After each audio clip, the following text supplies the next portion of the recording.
Got my guy Joe Perry in the building, man. So Thanks should I call you Joe Perry or Little Snuff? Yeah. Either one works. Little Snuff, really, though. Okay. My whole life, everybody called me Snuff anywme. All right, so I got Little Snuff in the building, man, from the Skinny Joey Show podcast. I'm sorry. Yes. Tell me a little bit about yourself. Give me a backdrop. Where you from? So born and raised South Philly. Okay. Family's from the Italian market on 10th and Carpenter. Okay. I grew up on 16th and Jackson, St. Monica Parish. So that's where I went to school at. Right. I was baptized at St. Paul's on the Italian market, though. But I grew up on the other side, 16th and Jackson. That's where my mom wanted to live.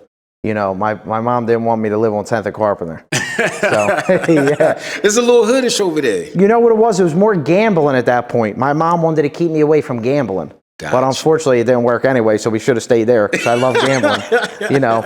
But, yeah, born and raised there. Went to St. Monica's, school. Mm-hmm. You know, had a great childhood. Parents are still together till this day. I have a little sister. You know, her name's Monique, real estate agent now.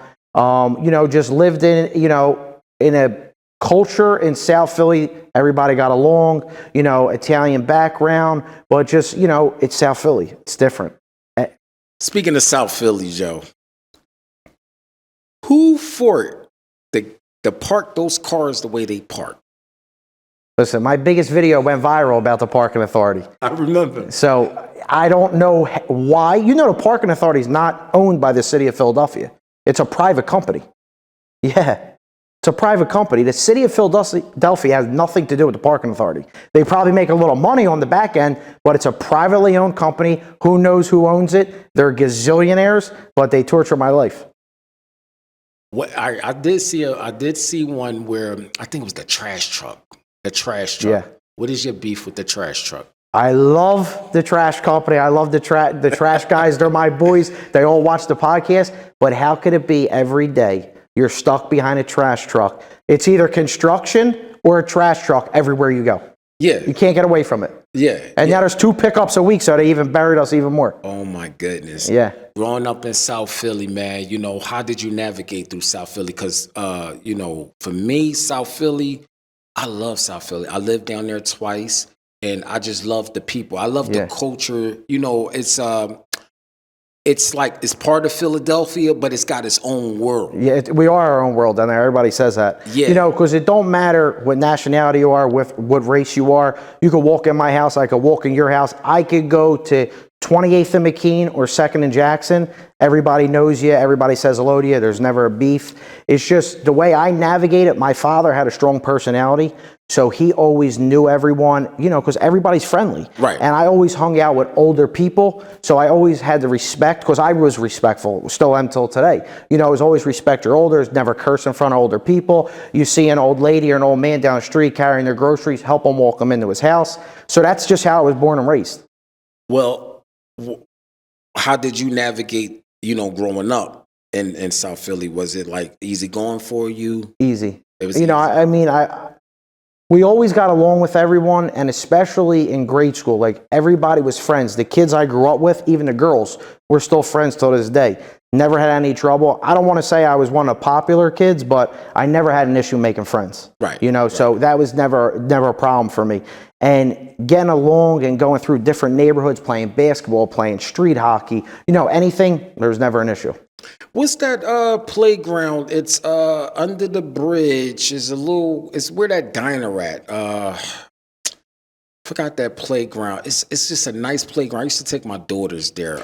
Well, you got 16th and Jackson playground, or you got 18th and Johnson, the park we call it. 18th and Johnson. They got the pool there. They got the basketball courts. They got 2 baseball fields. There used to be a hockey court in there. Now there's a tennis court. Yep. So, I hung there too. Yeah, I like that park. I actually like that one. And then it's where they do under the bridge where the old United Artists moved there. Yeah. That's Rizzo Rink. That's the ice skating rink. And then you have 2nd and Jackson, which is another park over there. Right. Yep. So yeah, like I got a certain type of love and respect for South Philly, man, because like I said, you guys your own little world down there. So what's the link with Skinny Joey? So we got him, me and Joe. I knew Joey my whole life. Okay. Joey's been friends with my father his whole life. Mm-hmm. My grandfather and his father were friends. We're all from, Joey grew up on 9th and Jackson. So it's right 10th and Carpenter, 9th Street, like everybody hung there. Everybody always used to play cards there, things like that. So before I was born, Joey knew me. Right. You know what I mean? And then, of course, when I was born, I became my father's Snuff. I became Little Snuff. So it was, 6 years old, hanging in the hangout. My dad owned a social club. They would play cards there all day long. So that's where my relationship started with Joe. I used to break his balls when he used to play cards all day. Yeah. So you guys decided to start a show together, obviously. Yeah. When did it start? So it started 2 years ago now. I was working in the car business. Joey got approached down in Florida on the golf course. Kevin Connolly, producer, he was in Entourage. Right. So, he's a big producer now. He made a couple movies. He went to Joey and said, would you want to make a movie on your life? And Joey said, no. Then he said, how about, like a documentary or something, like a TV show? He said, no. He said, well, what about a podcast? He's like, a podcast? I don't know nothing about it. And we got on the phone that night. We talked, me, him, and this other guy named Wags. And he said, what do they want a podcast? What could I talk about? And us three, we just bullshitted on the phone. Like, what would be your ideas? What's your ideas? Wag said what he thought. I said what I thought. Joey was just listening at that point. And he was like, nah, I'm not going to do it. He's like, it's just not for me. I don't want to do it. I said, I hear you. I said, but that's just my ideas. And then like a week later goes by, Kevin Connolly reaches out to me. And he says, do me a favor. He's like, I think I got Joey on the ropes. He needs a sidekick. So I was like, all right, a sidekick. He's like, well, I want you to do it. Joey wants you to do it. And I was like, okay. He's like, send me your content. At the time, I was in the car business. I was making Chevrolet commercials for the last 8 years of my life. So that's how I started. And then during that, I was doing gambling content, like making my own videos. A bunch of them went viral. It was just something that I liked. I sent him the content. He called me back in 10 minutes. He's like, what are you doing tomorrow? I said, I'm working. He said, all right, you're working tomorrow. That was Tuesday. He said, Wednesday, get on a plane. You're coming to Florida. We're going to film a podcast. And that's how it started. Just like that. Just like that. I went there. Me and Joey had no script. We still don't have a script. He said, what do you want to do? I said, what about parlays and pasta? Parlays are big and food's big in the Italian culture. Exactly. He said, all right. I said, and then I got another idea. Why don't we tell your life story through court documents? And he's like, what do you mean? I said, all the court documents, all the court cases that you had that you got acquitted for, that the government doesn't want to say that you were found not guilty, or the newspapers, we could tell the truth and tell the story on how you got acquitted, and let's go from there. And he was like, that's a good idea. That was dope, man. And you guys, pretty much started building your show off of that. Yeah.